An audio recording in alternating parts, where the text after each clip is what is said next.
Okay, and we are back with things that you will hear from a narcissist or from the narcissist victim. Let me just scroll up here. Sorry for the clicking. It's the only way I can work my computer.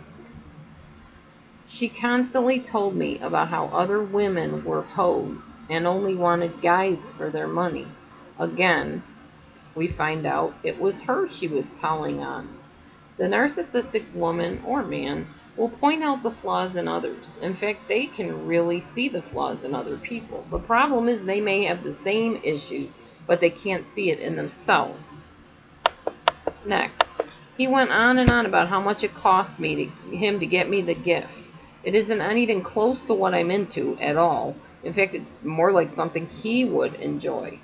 So narcissists are not notorious for giving great gifts. They tend to give you what they think you should want or what they like, and then become very incensed and offended when you don't rejoice over their wonderful, thoughtful gift, which there really was no thought towards you in the buying of it to begin with.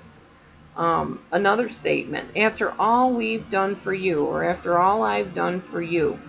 Oh, narcissists can be the most giving, kind people, but there are always strings attached, and the string happens when later on you are being devalued and you're told that you were an ungrateful, snobby little brat because look at everything we've done for you. How could you betray us like this?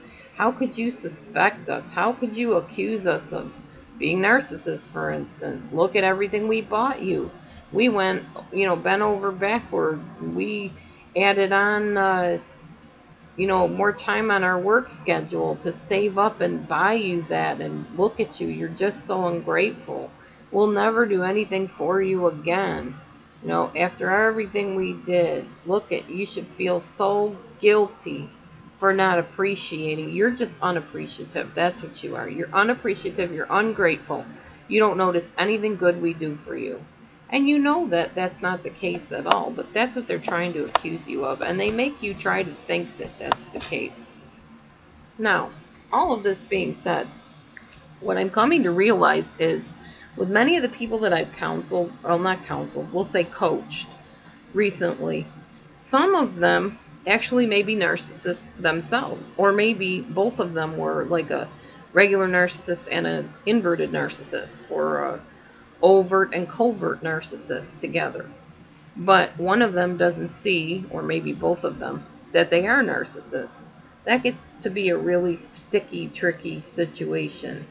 And that's when you hear a lot of the same things coming from both ends, and it can get very confusing because you're not sure who is what. And as the saying goes, misery loves company. So it's not that uncommon to see narcissists with other narcissists. But I will tell you this: narcissists do not tend to like other narcissists, even if they are with them.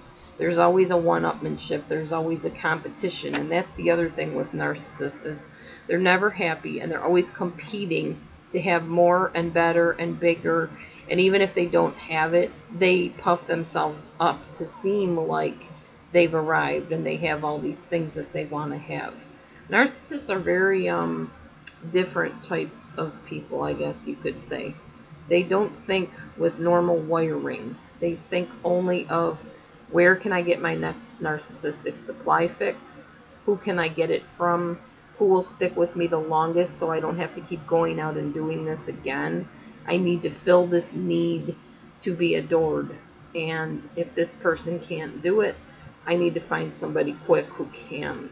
That's why when they do finally devalue and discard you, it's like so abrupt. It's like suddenly out of nowhere, they just all of a sudden decide you're ugly, you're slow, you don't meet their needs, you're not what they were looking for, you're not a good friend, you steal, you cheat, you do this, you do that, you lie, you're a terrible person, and I'm so glad that I figured all this out and I've already found somebody to kind of take your place type of thing.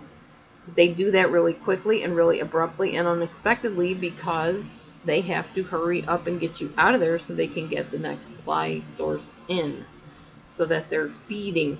They're like that plant in Little Shop of Horrors, Suddenly Seymour. The narcissistic supply is almost like blood to that plant. It has to keep being fed or it will die. And that's literally what it feels like to a narcissist. If they don't have adoration and somebody constantly telling them how wonderful they are and how wealthy and how successful, they feel like they're going to just disintegrate. So that's why they're so quick to replace you with a new person. Anyway, thanks for watching. Stay tuned as I work on the next video set. God bless you.